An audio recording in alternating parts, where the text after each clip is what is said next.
This is Runzi, you're watching Co-Star. We're looking at the 2019 BMW X2 M35. Let's roll the clip.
Welcome back everyone. I hope you guys all like the cinematic we did for the 2019 BMW X2 M35, and I'm so excited that we got our hands on this vehicle. As you can see, this car is stacked with the M performance package and a lot of things in this car as well. So this car altogether is about 60k Canadian in the Canadian market. So I don't think this is an SUV, and I don't think this is a hatchback, something in between, maybe a compact crossover SUV.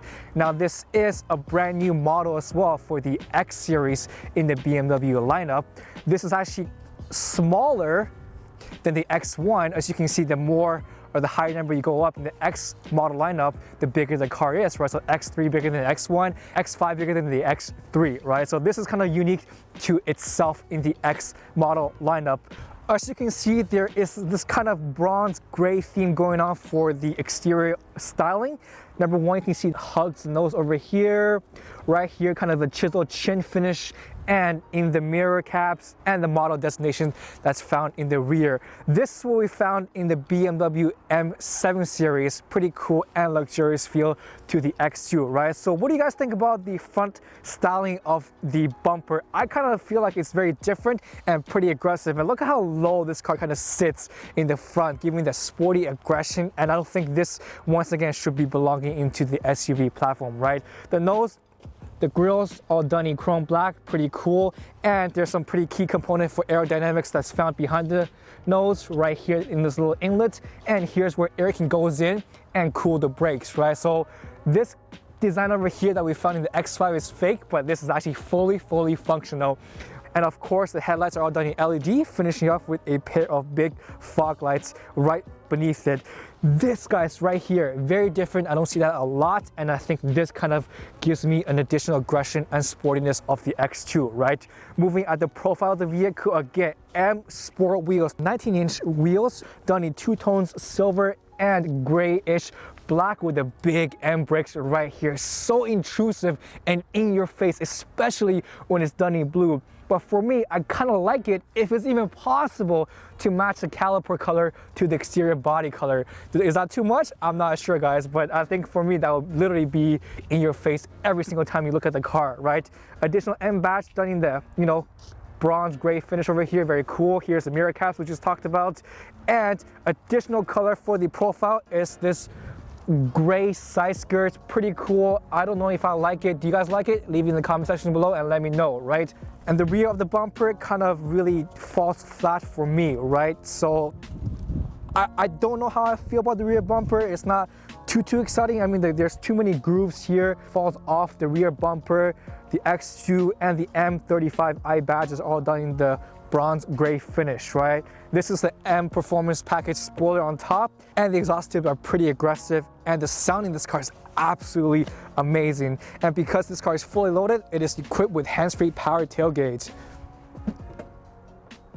Bam, look at that. Looking at the trunk, it is a bit small, but you're not expected to fit a lot of things in here because this is not considered I don't know, guys, is this an SUV? I'm not quite sure.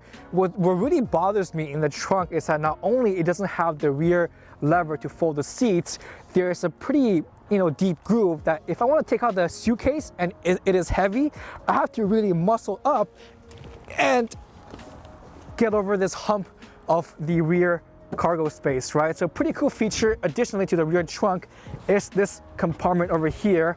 You can store some pretty cool stuff here, but I would actually suggest in the future that if it has a lock function, you can store some pretty valuables here, and I think that'd be pretty cool, right? But definitely good enough for your daily essentials, or if you are going solo in your hatchback SUV-ish shape, right? Rear seats, they fold 60-40 or 40-20-40 for different personalization for your preference, right? But that rear lever doesn't fold really kind of bothers me a little bit. And here's everything I love about the interior of this X2 M35. Number one, look at the seats. They're Recaro bucket racing seats that hugs you so nicely when you take this car on corners, right? I'm just so in love with these seats. Now, they're not actually real MM seats that you find on the M3, M4s, but this car just does this job, right? Color is super nice as well, and the design or pattern on these seats resembles kind of a waterfall with the meshes slowly dispersing into the bottom. And you can change how it hugs you or how tight it hugs you with some buttons on my left hand side. They are power adjustable and memory seat as well. Memory seat is a standard option here for all BMWs in Canada. If you ever own a BMW, the interior will be very easy to get used to. Your power options over here as per usual, and this car is equipped with Harman and Kardon audio system, very crisp. I just love this car just that much more, right? Leather wrap steering wheel with the M badge on the bottom, very nice. I do prefer if this have an Alcantara option. I think that kind of completes even more of the aggressiveness of the X2 M35, right? And here's another thing I love about the X2 M35 is right in front of me, I only have two gauges to look at. Number one is my tach, and number two is my kilometer, right? So that definitely resembles a sporty aspect to any vehicle, period. No added information to distract you except for when you need to switch gears, right? This is an 8-speed automatic transmission, which we'll test out in just a moment. Looking at the center over here, if you're familiar with BMW, you definitely know exactly what's going on, right? So this shift lever over here, or the transmission gear selector, is actually different because of the M performance package. Behind it, you have this scroll over here with some buttons that surrounds it, map, navigation, whatever. Very BMW-like. And here's something that's very unique about the center over here, is that there's this kind of a grab handle over here that separates everything between the center console towards the driver versus the passenger, right? So as you can see, it is closed off over here and open towards the driver. So I think this is a very driver-oriented vehicle. Looking up ahead, and you have this infotainment display system right on top of it. Pretty nice, great saturation. And what I love about BMW software technology is how the icons, color, saturation, and sharpness all packed together in the screen, right? Very nice to look at. And look at the rear view camera, pretty nice as well. Great saturation, and you have the additional sensors for the proximity of what's going on in front or behind you. Other things you can play around with, I mean, this car is equipped with XM radio, connected drive, your vehicle notifications, all that stuff. And this car is also equipped with wireless charging, very unique as well. If you're unfamiliar with how the wireless charging works in the BMW platform, as you can see, you can adjust your cell phone holder over here, and bam, look at that. Took that away, and all you need to do is enjoy this beast. And once you kick that in sport mode, the car just wakes up, right? As you can see your horsepower and your torque gauges, or you can see the temperature or your tire pressure for another display or information, right? I'm just so in love with how this car sounds. And this car backfires like crazy. I cannot wait once we put this car onto the road. And last but not least, we're gonna finish with a panoramic sunroof on top with one of the things I love is black headliners. This panoramic sunroof is a little bit short in my opinion, but once again, guys, the orientation of this vehicle is exhilaration, power, and performance. The waterfall pattern we found on the seats extends all the way to the rear as well. I'm just so in love with how the hose disperse at the lower part of the rear seats, right? Pretty comfortable on the leather, but the whole overall dimension and leg space is not too good. Otherwise, you'd be in an X3, right? As you can see, the center compartment is elevated, so fitting 5 adults in this car is not going to be possible. Here's how you fold your seat 60-40, pull on this tab over here, and bam, it folds like that. Otherwise, you can fold 40 or 60. When we turn to the seats, it is in the upright position, and you can tilt it back once again when you pull the strings on this side. In the center, you have 2 USB-C chargers as well, so kind of, in my opinion, we're not there in technology, but it's a great idea to have for now, just in case you want to upgrade your phone later on, whenever, right? And the Harman Kardon audio system extends 2 additional holes over here, or 2 additional speakers over here on both sides of the doors. And you have a nice cup holder. I feel like this is pretty deep for a cup holder over here on both sides of the door as well. And additional things in the center compartment, so you can store 1, 2, 3, 4 drinks for the second row, right? So I don't know why, but sure. Lego. I'm about to enter DVP, kick this on sport mode, and this car, holy crap! Holy crap, this car just, there's some pretty nice corners here. Woo! Did you guys hear that? That was freaking unbelievable. And this car just picks up speed like it's so effortlessly.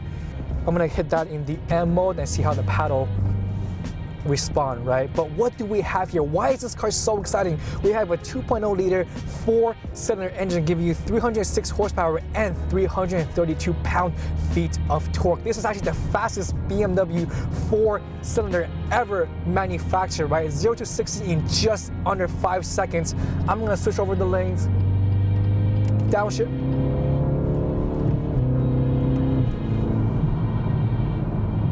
And I look at that, I'm at 130 already. Everybody will be looking at the rear bumper of this vehicle. And this is so sporty, and this is not even a true M car. How is this even possible, right? If you drive on the DVP on a daily basis, there are a lot of corners and curves in this highway, right? So the suspension feels very stiff. Of course, they made it more sporty oriented, but the handling on this car just makes you feel so secure, especially with how the seat hugs you, right? And this 8-speed automatic transmission makes the whole overall driving experience very smooth. I didn't expect this at all because I'm very used to DCT or the Porsche PDK transmission that the next year should always be available whenever you need to switch, right? But I don't feel any rev hang or any lag at all in this transmission. So well done in this prospect or in this division for the X2 M35. And I just wish that we have a little bit of clearer traffic so I can really punch this vehicle on these corners, right? So enjoyable, but of course the stiffer suspension makes the driving comfort diminish, but I don't really care. This car just eats corners. Holy crap. And this exhaust pops as well, right? For a 4-cylinder engine, it pops like that. I don't think any other car on the market right now that pops this car with OEM exhaust. How did you guys do it, BMW? How did you guys do it? It just keeps me always engaged with the road. And I think if a vehicle keeps you engaged like this, they've done a tremendous job and really put the driver as the orientation when you manufacture or design or put whatever components all pieces together in this car, right?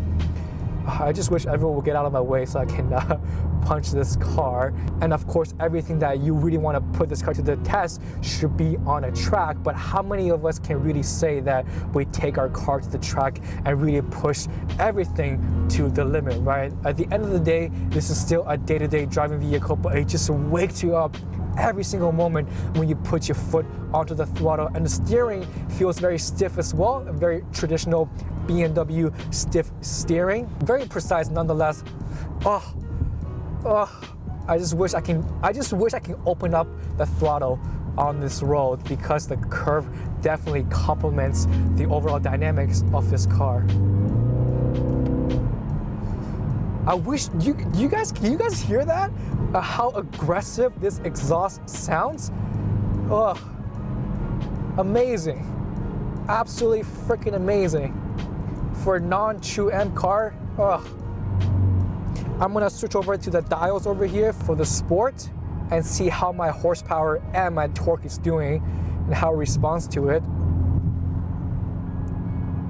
Right now cruising at Sport mode, you're only using about maybe 80 to 100 horsepower, but it's torque that really keeps this car moving, right?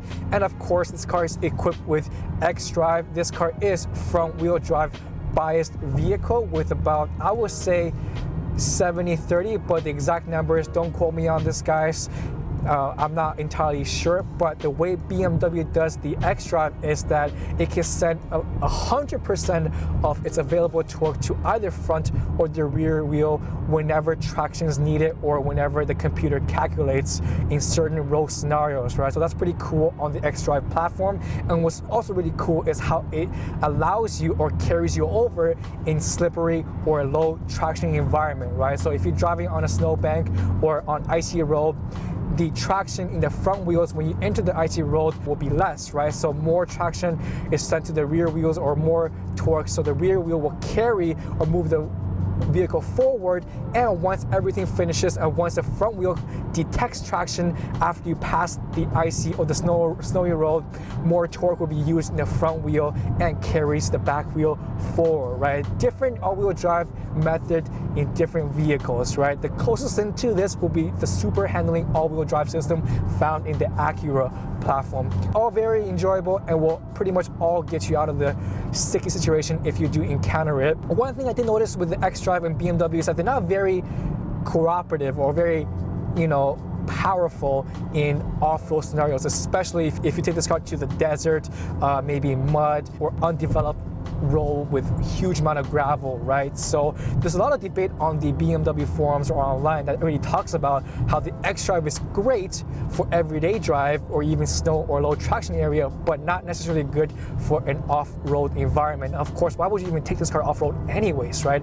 And if I wanted to go off-roading, I would take a Wrangler or something very capable or designed specifically for off-road, right? So who wants to put a 60K vehicle or luxury vehicle to the test in those rough road conditions? I mean, the rocks will probably eat up the paint on your BMW, and you'll be pretty much very unhappy once you take this car back from these shitty roads. Ooh, typical Toronto roads. Ugh, the grooves, you just feel everything with this suspension. And for a car that keeps you this engaged, I kind of understand why there's no really blind spot monitoring or blind spot detection, right? The only calculative, the only precise way that you're gonna switch gear is yourself, because you're paying such close attention to what's going on around you. And with the speed or everything, I think you doing the shoulder check will be the most accurate decision that you'll be making if you decide to switch over lanes, right? I wouldn't want to rely on any kind of technology if I'm this engaged with a vehicle at this certain speed, right? Ugh. Freaking potholes on the DVP, and I'm sorry guys, I must apologize for some shaky footage because the pickup speed on this car is just insane, right? And Yuchen kind of can't really hold the camera as well with how much this car can punch. So hopefully we'll add the B-rolls in there so you guys don't see the camera shaking, but the exhilaration is definitely there. I think for the design element or the exterior styling, a lot of people will pretty much overlook this vehicle, right? It doesn't have that too much sporty element to it. I mean, if you look at the Type R, the wing is huge or the rear spoiler is huge, so you know that car is meant to perform, right? I do think this might be a little bit far stretched, or maybe not. This car can go neck and neck with the Type R, no problem, especially with its 332 pound-feet of torque with xDrive. I think, you know what? I think this car will probably eat the Type R in a more luxurious fashion.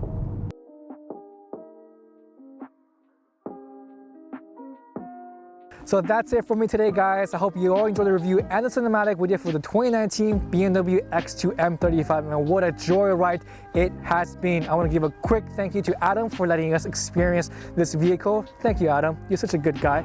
And make sure you give us a thumbs up and slap and smash that subscribe button. Help us get to 10,000 subscribers. My name is Ron Z, and I will see you on a brand new episode of Cold Start next Saturday.